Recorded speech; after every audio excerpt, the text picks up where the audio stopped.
Will Kevin Feige stay at Marvel Studios after Avengers Secret Wars? Will Doctor Doom appear in Spider-Man Brand New Day? Is Ultraman the Superman of Peacemaker's Earth X reality? Those are some of your burning questions that I've selected for this week's edition of Ask Colton.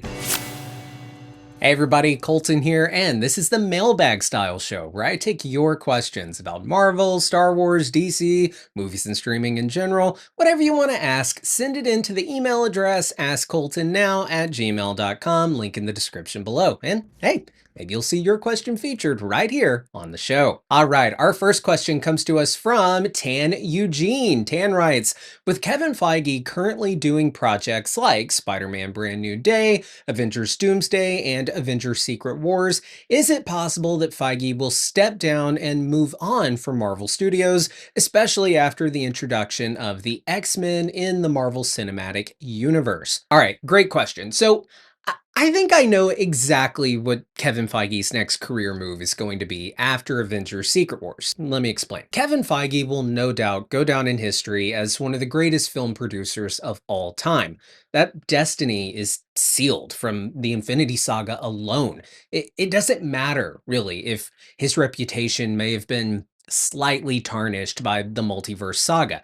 The Infinity Saga, those first three phases of the MCU, on their own, place Kevin Feige on that Mount Rushmore of film producers. And, I think he's really going to bring us home with Doomsday and Secret Wars, thus saving the multiverse saga, really, and, further cementing the fact that, yes, he is one of, if not the greatest film producers, greatest film franchise producers of all time. And I'm really excited to see what he has teased is coming next for the MCU beyond Secret Wars, that being mutants and the X-Men, and what I think will be the Mutant Saga, following that in-universe semi-reboot of the MCU after Secret Wars, where the universe is like somewhat reset. There was a recent quote from Feige where I think he said like 80%, 85% of the old MCU and what happened will remain, but some stuff that he didn't like and whatnot will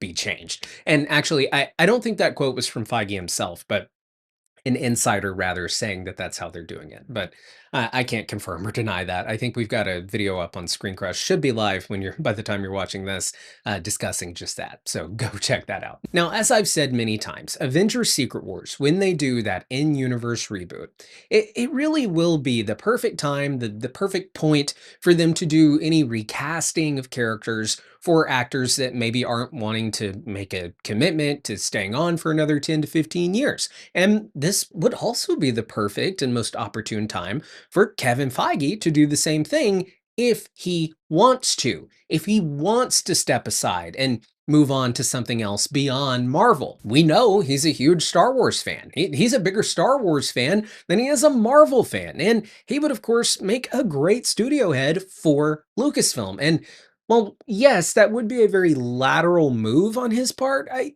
do think it's one that he would love to do because he is so passionate about Star Wars. So that is an option. But I also think that Feige is excited for the prospects of starting fresh with his baby, with the MCU, and finally getting to do the X-Men 110% the way that he wants to do them. Remember, Feige was around for those early Fox X-Men films before the MCU.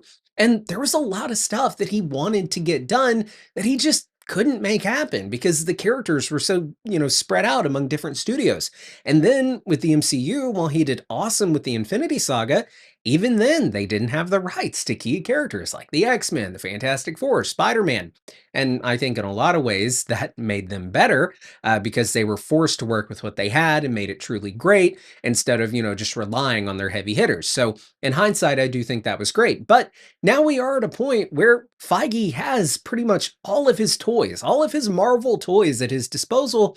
And I would imagine that he would like to stick around for that play session, the Mutant Saga. So I don't know that Feige steps away the second he gets the opportunity to tell these X-Men stories and Fantastic Four stories and do an entire Mutant Saga. And that's why I don't think he's leaving Marvel Studios, at least not entirely. But I also don't think he's going to turn down the opportunity to dip his toe into that Star Wars universe. Remember, there were reports that he had a Star Wars movie in the works that he was going to produce, but we haven't really heard much about it since. So here's what I think is likely to happen. I think that Kevin Feige doesn't accept the lateral career move of moving from Marvel Studios to Lucasfilm.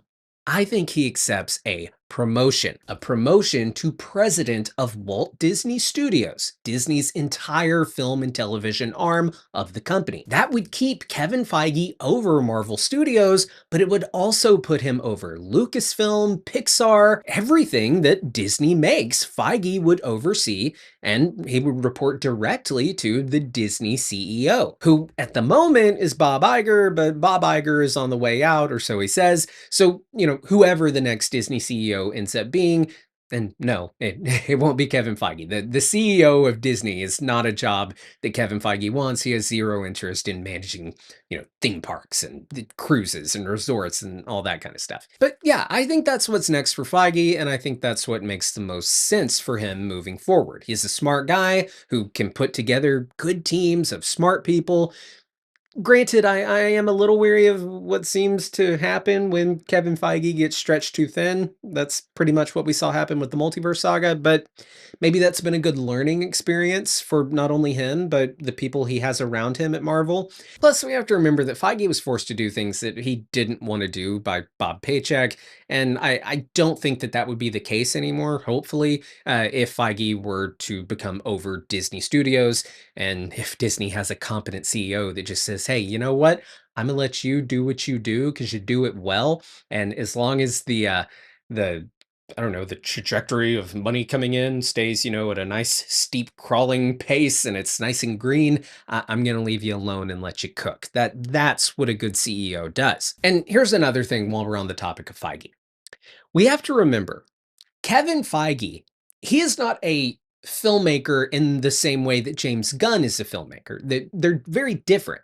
And that's not to say one is better than the other. I'm just saying that their roles as heads of their respective studios, while essentially the exact same job, the same title, their approach to their job is very different. James Gunn, he is a writer and a director and a, in the field filmmaker. He's writing and directing entire movies in his DC universe, as well as mapping out the entirety of the universe where other writers and filmmakers will then come in and contribute. And that has worried some fans that James Gunn may end up stretching himself way too thin and not be able to run the studio as efficiently as he would like to if he is taking on the full-time job of writing a movie, the full-time job of directing a movie, and the full-time job of running a studio. Granted, he does co-run it with Peter Safran, which is a big help. Now, Kevin Feige, while certainly a very creative person and certainly someone I would call a filmmaker, he is a producer. He's always been a producer. He puts movies together from a different lens than a writer does or than a director does. Kevin Feige, he brings people together. He gives them guidance and he pieces everything together to deliver a final product. And with the MCU, Kevin Feige, yeah, he has had huge creative influence and input on the overarching story, and it all stops with him. He's, the head boss over there. He decides what happens. So while he oversees that overarching story and certain plot points that need to be hit and certain character development that needs to happen, he also brings in writers and directors to actually make the movies. And this macro view skill set that Kevin Feige has is, I think, the perfect skill set for overseeing an entire studio, Disney Studios. And this macro overview skill set and the not getting too deep into the weeds and allowing other creatives to do their thing, that is a skill set that Feige has that would apply very well to running Disney Studios. They're Walt Disney, whatever it's called. Walt Disney Studios, I think, is the overarching brand name that oversees not only Disney films, but Marvel Studios and Lucasfilm and Pixar. Feige would be a great choice for that position because he looks at things in the macro. He puts people together, he gives guidance, and that's what a gifted producer does. And that's what he is, a producer. And I think it would be a great thing for Star Wars. I think it'd be a great thing for Marvel. Hopefully he can find someone that he trusts and that he can work well with and has worked well with for, the previous however many years, and that he can put in to replace him at Marvel Studios, and also find a new person for Lucasfilm. All due respect to Kathleen Kennedy, but it's time. She knows it's time. We know it's time. Uh, I don't think Dave Filoni's the guy, personally. I'm not even sure that Jon Favreau's the guy. Maybe, maybe. I don't think he and Feige have had the best working relationship. In fact, after Iron Man 2, I don't think Favreau's had really any involvement with the MCU except for playing Happy Hogan. But anyway, yeah, I think that Feige, he's the guy to oversee Disney's entire movie division.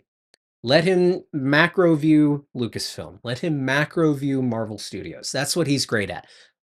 Pixar, everything else they do. I think that Feige would be the perfect choice for that role. And that's my hope for him post Secret Wars. I want him involved in the Mutant Saga, but I also like the idea of him shepherding Lucasfilm and Star Wars a bit. But hey, those are just my thoughts on the future of Feige. Thank you so much for the question. Let me know your thoughts and theories down in the comments below. All right, next we have a question from Drew Wallace. Hi, Colton. How are you? I'm well, Drew. I hope you're well as well. I have two questions for you. All right. Question number one. Do you think that Tom Holland's Spider-Man will go face to face with RDJ's Doctor Doom? Question two. Who do you think Sadie Sink will be playing in Spider-Man Brand New Day? Please let me know what you think. Thanks, Drew. All right. Well, thank you, Drew, so much for that question. So, look, there's a good chance that Robert Downey Jr.'s Doctor Doom actually shows up in Spider-Man Brand New Day. Let me explain. So, Spider-Man Brand New Day, it is Tom Holland's fourth solo outing as the web slinger, and this will be his seventh time playing the character of Spider-Man overall when, count his appearances from other MCU projects. But what this film is promising to be, Brand New Day, it's promising to be something different than the multiversal joyride that, we've become used to. I don't know if you want to call it a joyride. Some yes, some no. Now, Brand New Day, it is taking things back to the basics and giving us a very grounded Spider-Man story. No more fancy gadgets or magic, no more variant versions of Spider-Man, just good old cloth suit street fighting, or so they say. That's the hope. We do know that the Hulk is in it, which is kind of a big deal, but hey, maybe they're fighting on a street. We know Punisher is also going to be in it, so that's cool. And them appearing in this film, the character of Punisher, the character of Hulk, that really is exciting because it re-cements the fact that Tom Holland's Spider-Man is still very much so in the MCU. And I don't mean that as in, oh, I thought Brand New Day was taking place in another universe. No, of course he's in the MCU. What I mean is that this means that Tom Holland's Spider-Man is still very involved in that greater universe and the story that they are telling for the overarching MCU. They're not taking Spider-Man and shoving him off into his own little corner. And I think that's a great sign for him, of course, having a big part to play in Avengers Doomsday and Secret Wars and his fight with Doctor Doom. We have to remember, Disney, they get nothing, just about. They get a little bit of something, but not much from those solo Spider-Man films. Despite them being Marvel Studios films, they are, before that, Sony film. Like, Sony is the overarching studio that pays for the movie and distributes the movie. Marvel Studios is just the entity that makes it. Whereas with all the other MCU films, Disney is the distributor and owner of the films, and Marvel Studios makes them. Now, where Disney gets their cut of this deal, Sony gets to make their money off their solo Spider-Man films and be a part of one of the most successful film franchises of all time. And where Disney gets their half is that they get to have arguably the most popular Marvel hero, Spider-Man, take place in their Avengers movies, which is, important to them. It's a big thing to have Spider-Man be in those movies. And I don't know that Spider-Man contributes hundreds of millions of dollars to the box office, but it makes the fandom happy. So that's Disney's cut of it. They get to have Spider-Man in their MCU.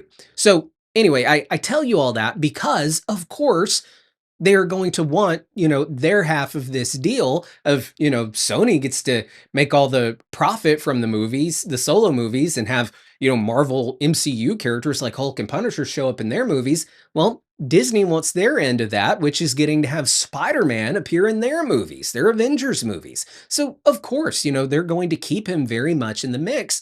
And despite this being a more grounded story, Brand New Day, it's still a story that takes place in the multiverse saga and that I think will lead into and likely begin to feel the ramifications of what is happening with Avengers Doomsday. And I do think we're going to see poor Peter Parker having to go face to face with his old mentor, or at least the face of his old mentor in the form of Doctor Doom. Now, while Tom Holland has yet to be announced as part of the Avengers Doomsday cast, I have been very vocal about the fact that I think he's 100% going to have a role in this movie. Maybe a smaller one than we had hoped, but a role nonetheless. They're, after all, both filming in London, Brand New Day and Avengers Doomsday, and they're both Marvel Studios ran sets, despite one being a Disney project and the other being a Sony project. So anyway, of course, I think that Spider-Man and Doom are eventually going to have their face-to-face moment, to answer your question. Yes, that is going to happen. The question is, does it happen in Doomsday? Does it not happen until Secret Wars? Or does it perhaps happen sooner than Secret Wars and Doomsday? Could Doctor Doom actually appear in the film that comes out before Doomsday, which is Spider-Man Brand New Day? Could that be the moment where we see Tom Holland's Spider-Man and RDJ's Doom come face to face? Now, I know Brand New Day is supposed to be this grounded and relatively multiverse-free movie. In fact, that was a big debate, apparently, if we're to believe the reports that Sony and Marvel Studios were having. Marvel wanted to do the more grounded story. Sony wanted to go multiverse again and bring in Toby and Andrew, which I get it. No Way Home, very successful. I get wanting to do that. But apparently, Marvel Studios went out and it's going to be a more grounded, like focused on Tom Holland's Spider-Man story. But it is still part of the multiverse saga. And I think, and it's the film that leads straight into Doomsday. So I think while the majority of the film could be very grounded, the last 10 minutes could go buck wild and give us just a taste of the chaos about to come in Doomsday. I've talked before about how dope I think it would be to see like Spider-Man in his final swing of the movie. He's swinging around, music's playing, oh, we won, we beat whoever. And he like lands on a building, movie's over, credits are about to roll. He's looking over the city, and then boom, he sees the Fantastic Four rocket coming into the atmosphere. He leaps into action, and maybe he even catches a ride on the new Avengers Quinjet as they too embark on their mission to confront this rocket, like we saw in the post-credit scene of Thunderbolts. A post-credit scene, by the way, that was directed by the Russo brothers and filmed on set of Avengers Doomsday. The same is true for the Doctor Doom post-credit scene in Fantastic Four First Steps, and I think the same will be true for Brand New Day. I think the Russos will definitely be directing a post-credit scene for Brand New Day from the set of Doomsday, and it could very well include Doctor Doom. Now, is a post-credit scene really the place to show us Peter and Doom meeting for the first time? Probably not, but they could go the Venom route, like what they did in Spider-Man No Way Home. And if I talk about that post-credit scene too much, I'm gonna get really mad because they knew they were never gonna deliver on it, and they just did it to get asses in seats, and they have no respect for their fan base. But anyway, I digress. In that post-credit scene, Venom saw Spider-Man on TV.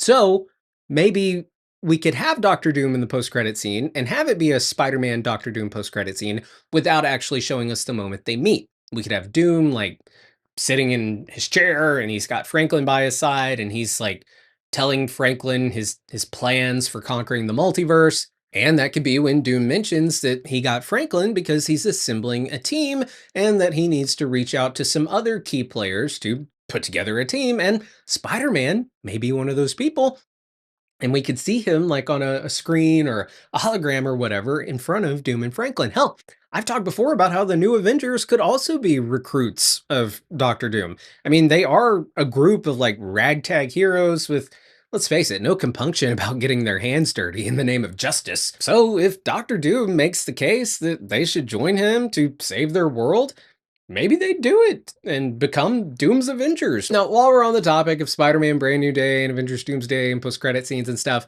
I do want to throw out a theory about my boy, Tobey Maguire.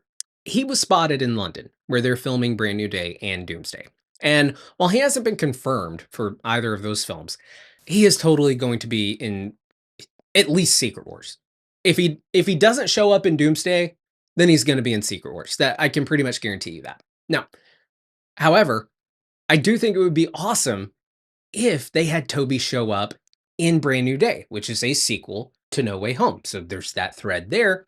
And in a post-credit scene in Brand New Day that has been mostly like this grounded movie, you could bring back in that multiversal element where Tobey Maguire's like, hey, Peter, yeah, remember me? Yeah, I need your help. My universe was just decimated. It's under attack. And he is going to get his spider brethren to come help him fight Doctor Doom. And that's what brings me around back to the Sadie Sink topic and who she could be playing in this movie. Now, a lot of people are saying that she should play MJ because she's a redhead, so she's got to play MJ. Look, the MCU already has an MJ, and she's played by Zendaya. So she's not going to be playing MJ. I seriously doubt they'd have her play like a variant MJ from another universe. But if we want to go that redhead route, and on the topic of Tobey Maguire, and Kirsten Dunst recently came out and said that she'd be open to doing a Spider-Man 4.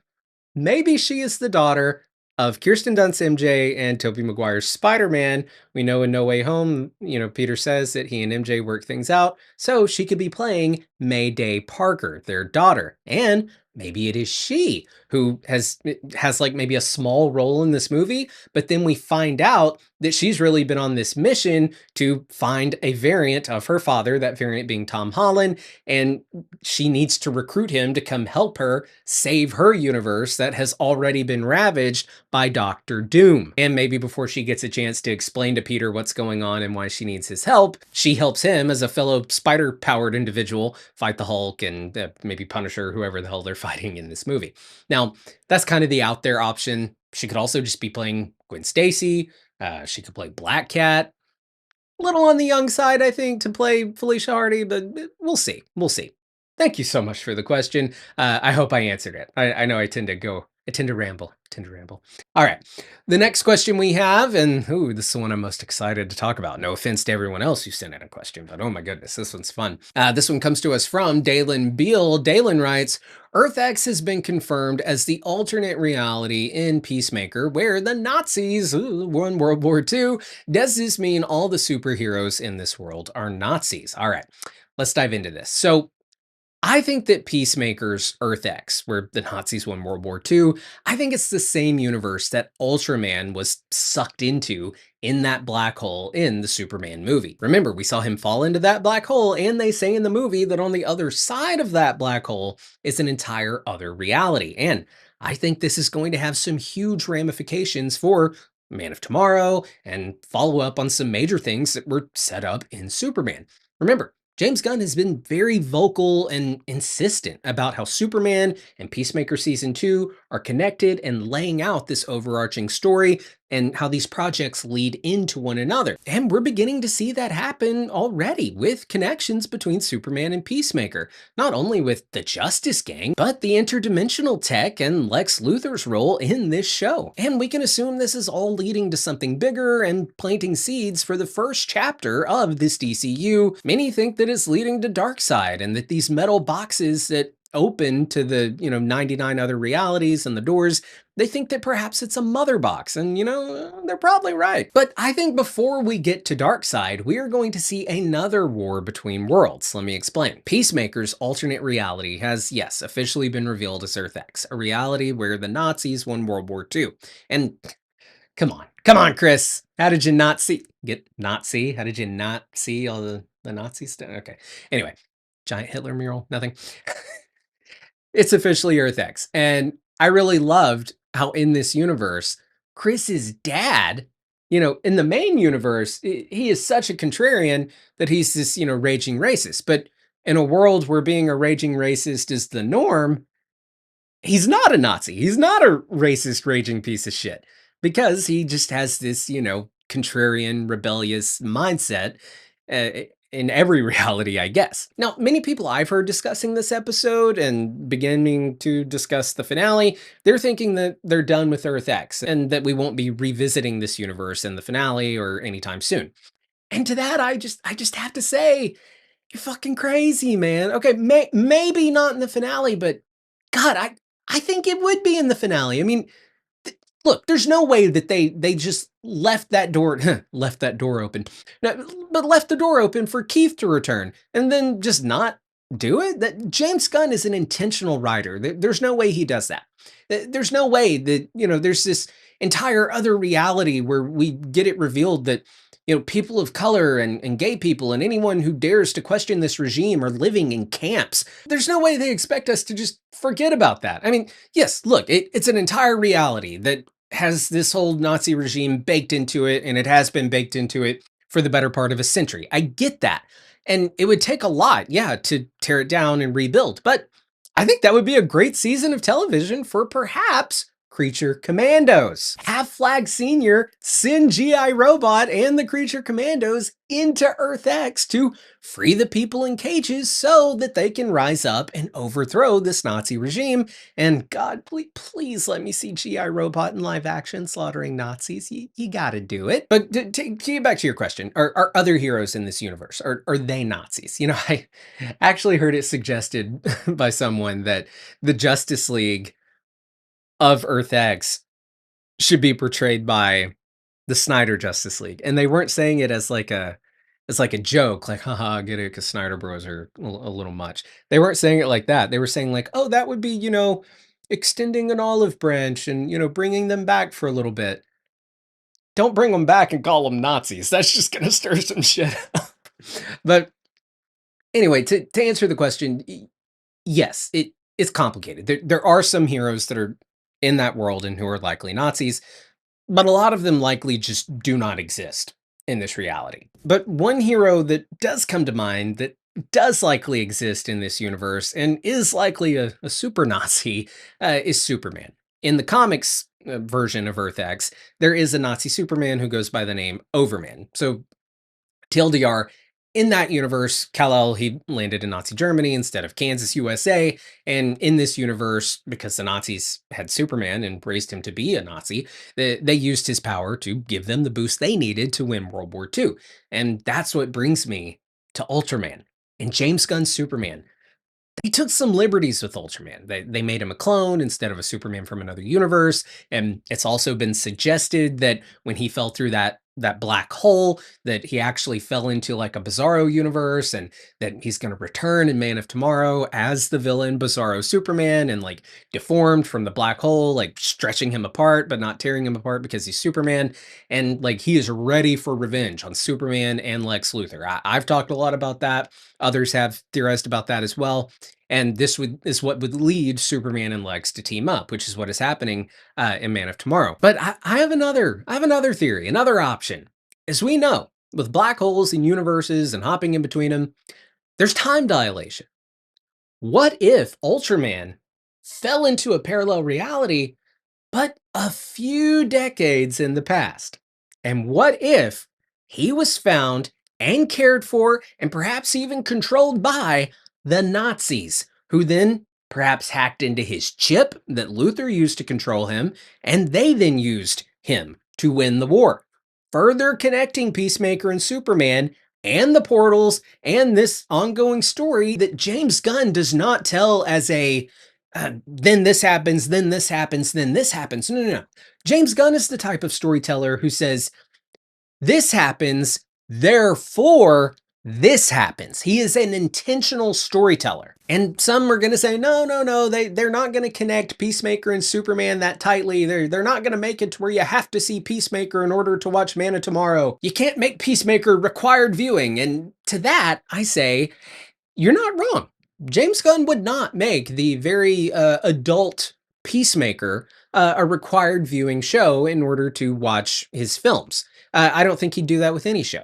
I think he has said as much, that you will not have to have seen, every show or even every movie in order to keep up and enjoy, individual movies. He's very cognizant of that issue, especially with, movie to movie is one thing, but having to require like an entire season of television, especially like a lesser watched, animated show or something like that, and making that required viewing to watch a movie, that's a big ask. So no, James Gunn is not going to do that, but he is going to take advantage of the fact that for those who do watch all the shows and all the movies, you're going to benefit from it. What he's going to do is make these shows not required viewing, but valuable viewing. You can see Man of Tomorrow, and in that movie, you can learn that Ultraman has returned from the beyond. You can learn in Man of Tomorrow that, Ultraman ended up creating a nasty reality where the Nazis won World War II. And you can do all of that without having to have seen Peacemaker. So someone can go into Man of Tomorrow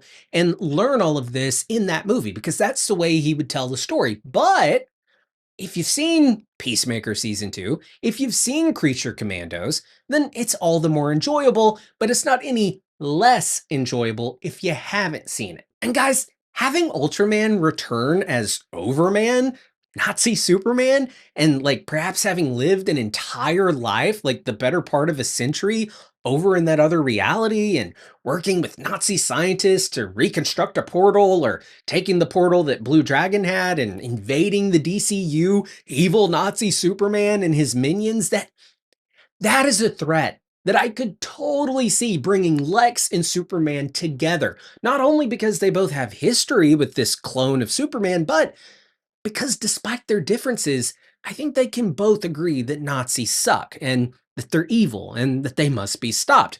And most of the movie going audience, the general audience, can get behind that as well. Scary that I had to say most and not all, but yeah. And oh, oh my God. What if we get to see this Nazi tyrant Superman become of the opinion that he has fulfilled Kal-El's parents' wish of conquering the planet, taking wives, etc.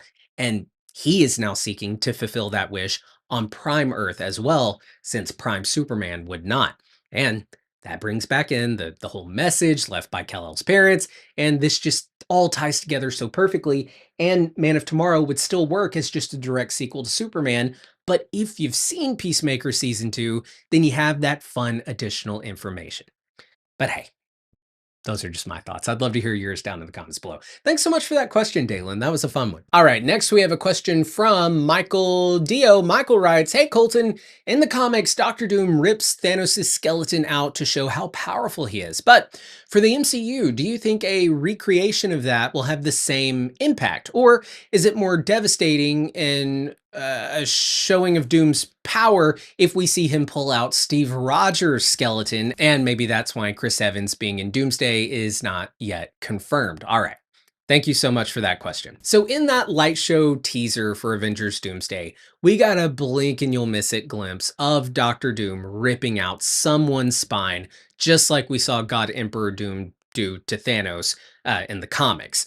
This panel in the comics, it was meant to show readers just how powerful this version of Doom had become and how outgunned the Marvel heroes would be going up against this Doom. Now, this Doom, of course, being the version of Doom that we meet in Secret Wars, and very likely the version of Doom that we'll be getting in Avengers Secret Wars with RDJ, and maybe even in Doomsday. So, the light show teaser featuring Doom ripping out somebody's spine, perhaps the spine of Thanos, that suggests that we will be seeing that happen, I think, in the first act of Doomsday, maybe even like the first 5 or 10 minutes. Because, and I talked about this in a video I did over on Screen Crush, if they were showing us anything other, because if they were showing us things that happened in the movie, things like that, and there were things that happen like toward the end of the movie or in the middle of the movie, that's a pretty massive spoiler.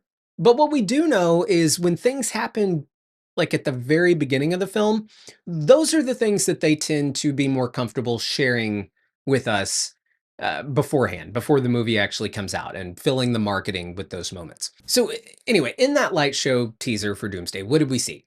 We saw Doom coming through the same green rift that Loki walked through to go sit on his throne. So we know Doom is coming for Loki. And then in that light show, we also see Doom taking a throne, taking a seat on a throne. So we can assume that he takes Loki's throne and he begins to control the tree. And it was also in that little light show tease that we got that glimpse of him ripping out somebody's skeleton. And if we're to believe that that scene is likely going to be featured in the opening minutes of Doomsday, the purpose of that scene would be to establish Doom as this nearly unstoppable character, just like they did with Thanos in Infinity War. And in that opening scene of Infinity War, it was Thanos who we saw beat the hell out of the Hulk really easily, thus setting up Thanos as this really powerful guy. General audiences know that Thanos is, like, in a lot of ways, even more powerful and dense than the Hulk. So Thanos would be a great character to see RDJ's Doom encounter,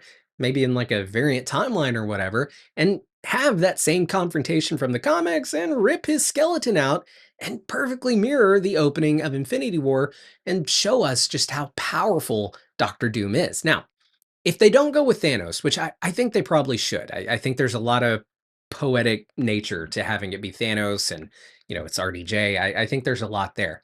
But if it's not Thanos, who could it be?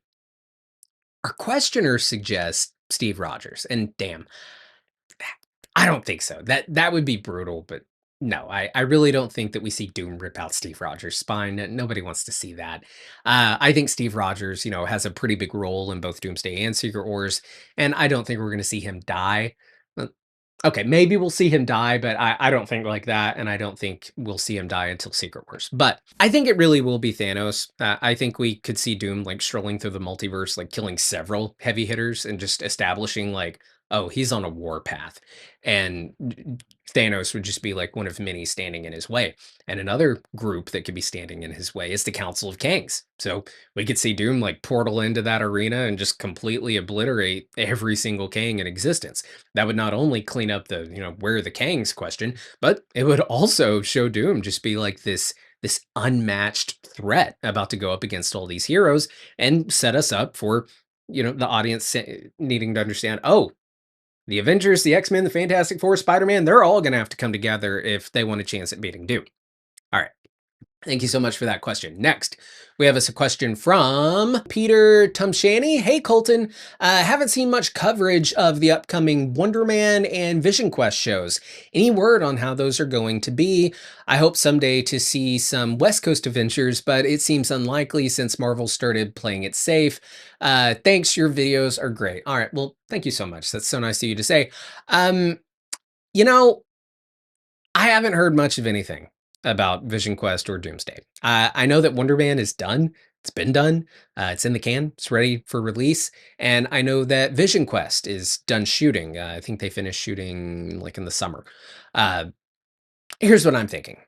As far as, will they be any good? Vision Quest, because it's part of that WandaVision, Agatha All Along story, trilogy, whatever, I think that it's stands like a very good chance of being good. I mean, those two projects, Agatha All Along and WandaVision, they are two of the best projects that the MCU has done for Disney Plus. So I have faith that it'll be good. Paul Bettany, great. I think Ironheart, it did a lot to set up this conversation of science and magic and AI and consciousness and sentience and the soul. And I think they did a lot of, laying of like the groundwork for that. And I think it'll be touched on probably in Vision Quest as well, because from what we've heard about that show, we know Vision's an AI, but also all of like Tony's other AIs and Ultron are going to be in that as well. And it's also, right there in the name, Vision Quest. Vision is going on a Vision Quest of his own to find himself. And, part of that Vision Quest, I think, will likely be him finding his two boys, Billy and Tommy. And maybe at the end of it, they embark on a mission to find mom, find Wanda. Now, as far as Wonder Man goes, I've heard like absolutely nothing. I'm hopeful, of course, that it's great, but I do think that like Ironheart, that was a show that was made at a very different time for Marvel, and I worry that Marvel doesn't have faith in it and that they're just going to dump it all in like one day or maybe like in 2 days, do like where they release the first three episodes and then the next week the last three episodes, then it's done. Just to, get it out of the way. And if it's received poorly, it's out of the news cycle quickly. But they really ended up, kind of screwing themselves on that with Ironheart, because Ironheart actually was a pretty good show and they just kind of brushed through it. So yeah, I fear that that's what might happen with Wonder Man as well. But hey, hopefully not. Hopefully it's great. Hopefully it's not too plagued by the old way Marvel was doing things under Bob Paycheck, and hopefully it'll be a good show. All right, I don't know if you can tell. I've been getting progressively tired as this episode continued. It is late. I have more work to do, but I want to thank you all for Sonic. Is it sponsor? No, it's not.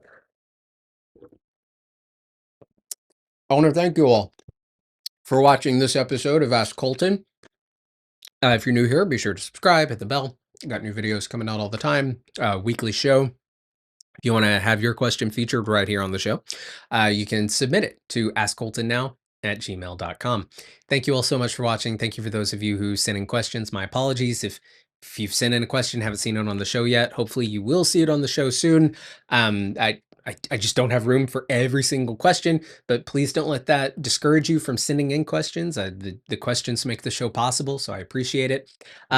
One thing that'll help get your question more likely to be put is just don't send a super long question. Try to keep it concise. I get some questions that are like a lot of paragraphs, and I read through them, but it just becomes a little too much. So try to keep your questions tight. That's a good way to increase the chances that it gets picked for the show.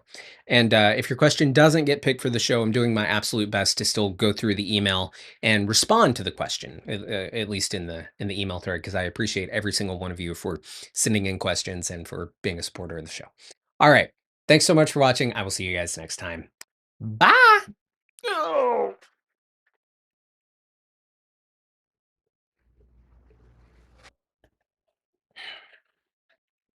I'm done.